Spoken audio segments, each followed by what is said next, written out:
عبدالعزیز دباغ رحمت الله علیه یو ډېر خوندناک واقع چیړلې ده. کاش چې الله پاک تاسو په دغه سوالم پوي کی او دغه سره سرم بیا په جواب هم پوي. الله پاک په ابتدا کې د انسان د پیدایش اراده وکړه او دا مشوره د ملائکو سره وکړه چې انی جاعل فی الارض خلیفہ، زه په دې ځمکه کې یو بنی نوع انسان پیدا کوم او یو خپل خلیفہ پیدا کوم. نو ټول ملائکو په یو आवाज د انسان د خلقت مخالفت کو او الله پاک ته وی چې ته انسان ما پیدا کوا، په انسان کې ډېر عیبونه، تجعل فيها من يفسد فيها ويسفك الدماء. هغه انسانان ته پیدا کوي چې په دې ځمکه کې به فساد کوي او د یو بل وینې به بې ګناه تویي. نحن نسبح بحمدك ونقدس لك، مونږ ستا تسبیح هم بیانو او ستا پاکوالی هم وایو، بس مونږ کافي یو کنه. نو انسان څه لپاره پیدا کړي؟ عبدالعزیز دباغ رحمت الله علیه په دې مقام کې یو سوال کړی دی چې ملائک چې دي دا د ګناه نه پاک مخلوق دی، نو د انسان په غیر موجودګۍ کې ملائکو د انسان غیبت ولې وکړو؟ غیبت خود زنا نم سخته ګناه ده. په دې سوال پوه شوئ؟ هر کله چې یو مخلوق د ګناه نه پاک نو هغه ټول مخلوق بیا دومره عظیمه ګناه ولې وکړه؟ کار نو. عبدالعزیز دباغ رحمت الله علیه وایي چې خبره داسې وه چې ملائکو دا خبره د دوو وجو نه کړې. یو وجه خو دا و چې الله تفصیل د انسان بیان ک، نو دائم ورته وی چې اغي سره به نفس او شیطانم لګېدلې، بل به اغي له عقل ورکوم او فهم به ورکوم. کله کله به شیطان اغي ورغلاوي هم او د ګناه په ټیم کې به اغي نه عقل بالکل سلب شي. که تاسو خیال وکئ سړی چې زنا کوي نو دغه وخت کې دنه عقل سلب شي. حدیث کې راځي لا یزنی الزانی الا وهو مؤمن، لا يسرق السارق الا وهو مؤمن. یو سړی زنا نه کوي مگر هغه مؤمن وي یا مسلمان وي، یا یو سړی غلا نه کوي مگر هغه مؤمن او مسلمان وي. د حدیث معنا دا ده چې په وخت د زنا کې سړی کې ایمان نه او په وخت د غلا کې سړی کې ایمان نه. بیا ائمه محدثین دا وایي چې ایمان او انسان داسې شی دی لکه دا زما ګوتو ته وګورئ، دی چې څه وخت کې زنا کوي نو دا ایمان ته داسې وځي او پاس په سره ولاړي، په دغه وخت کې د کې ایمان نه. زکا چې د ایمان تعریف دے تصدیق ما جاء به النبی، پیغمبر چې کم شی د خدای نه راوړی دی پاغي یقین کول دی ته ایمان وای. نو پیغمبر د الله نه قرآن او حدیث راوړي دي او قرآن او حدیث کې زنا گناه کبیره ده، نو کده د ایمان په دغه وخت کې په قرآن او حدیث وینو دی به زنا ته نږدې شي؟ نه به نږدې کیږي. چې نه به کیږي نو دغه وخت کې دنه عقل هم سلب شو او ایمان هم ته وته آی په سر ولاړی چې د زناو کی او خود پوزیشن ایمان پکې بیا راشي. غل چې څو وخت کې غلا کوي داغه سزا دومره عظیمه اسلام مقرر کړی دا، دومره عظیمه چې غل پغلا کی ونیول شي او دو کسه په گواہی وکي نو فوراً تلاس غوس کوي. دا د قرآن حکم. السارق والسارقة فاقطعوا أيديهما جزاء بما كسب نكالا من الله. غل سړی او غلې خزنه فاقطعوا أيديهما د دوارو نه لاس غوس کوي. دا د دوی د دې کسب جزا ده، د دې د دې کسب سزا ده. نو دې چې څو وخت کې غلا کوي دغه وخت کې دکې ایمان نه. ځکه ایمان عبارت د تصدیق او د یقین نه ده. نو د ده باندې غلبه د شیطان دومره راشي چې د دغه تصدیق او ایمان سلب شي، په دغه وخت کې دکې ایمان نه.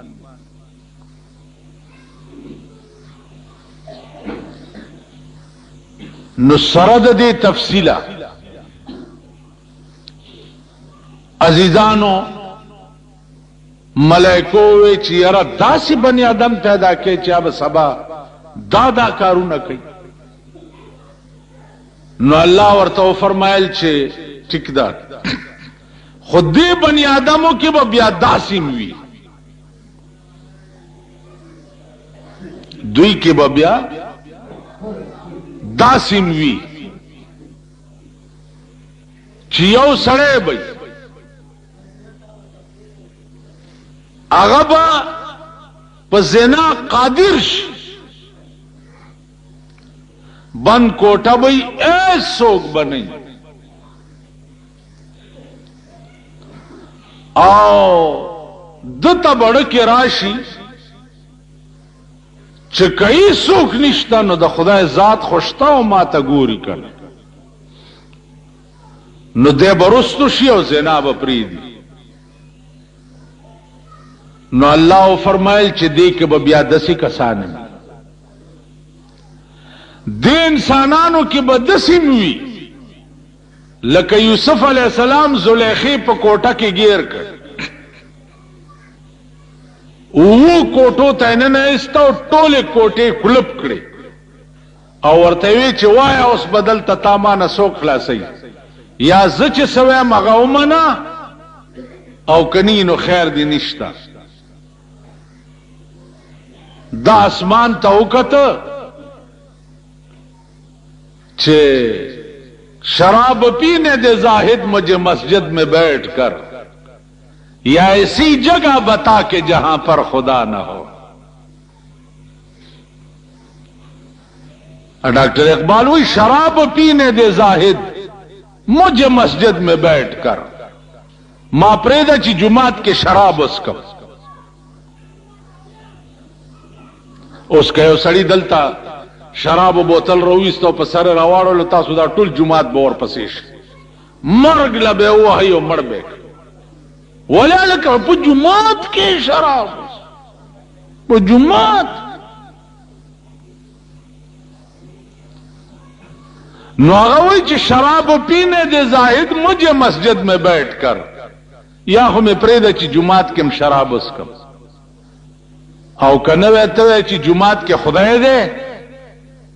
नो ऐसी जगह बता के जहां पर खुदा न हो. ब्याद से जहर आता हो खाए ची चरता खुदा नहीं जैसे जैश्ता चरता तासो ख्याल रहा.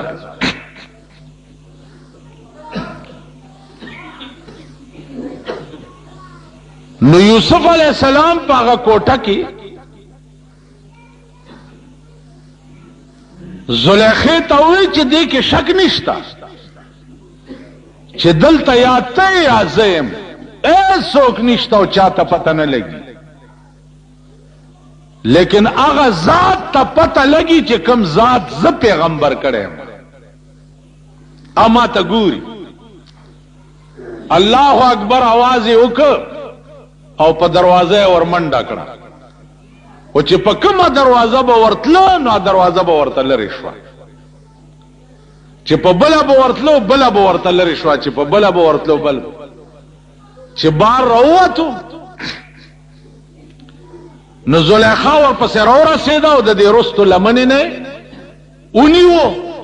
او لمنې پې وشلوله خو چې په دې د لمنې نه ونیو او لمنې وشلېده پې د پاسې میړه راغی عزیز مصر پې راغی چې راغی نو زلیخا ورته وایي ښځه ده که نه او دا ښځې خو یې ډېرې چالاک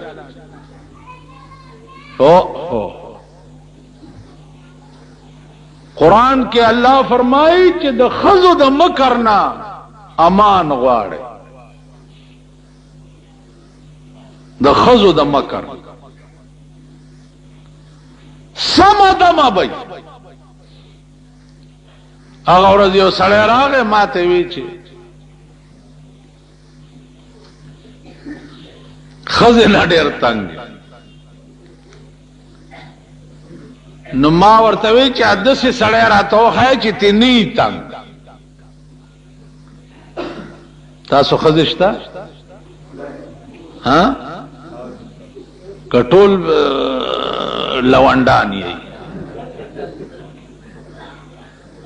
ته چې ښځې نه تنګ یې داسې سړی راته وښیه چې تی نه یې تنګ څه چل دی پې ویل بس نغری ته به ناست دی او منډې به کي چې هله خېټه کې مې درد ټوپونه به وایي اوړي راوړي به څه چلو کم ښځې ویل بس دلته مې علاج نه کېږي مور کره ځم ویل هفته کې 5 ورځې مور کره یي او 2 ورځې چې دلته تېرې کړي بیا خېټه کې درد شي اریان یم چې وکم ورسره څه مور کره سمه دمه یو چې ما کره راشي خېټه کې درد شي نو مالتا قرآن ویلی دی ویلی خو مې دی خو په معنو مې نه دی ویلی مال الله وی ان کیدکن عظیم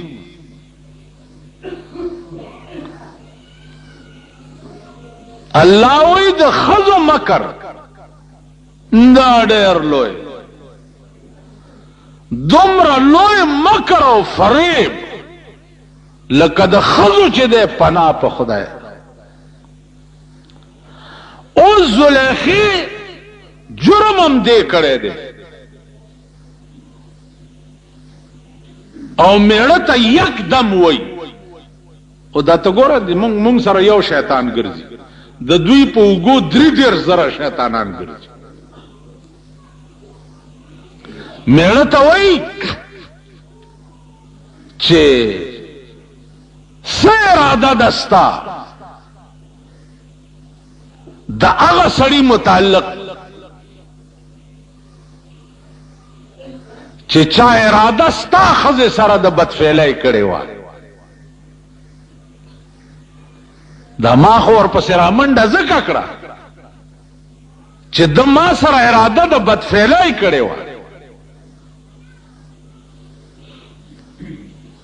میړه ځان ته وګورئ خو چې ښځې دا وایي چې ها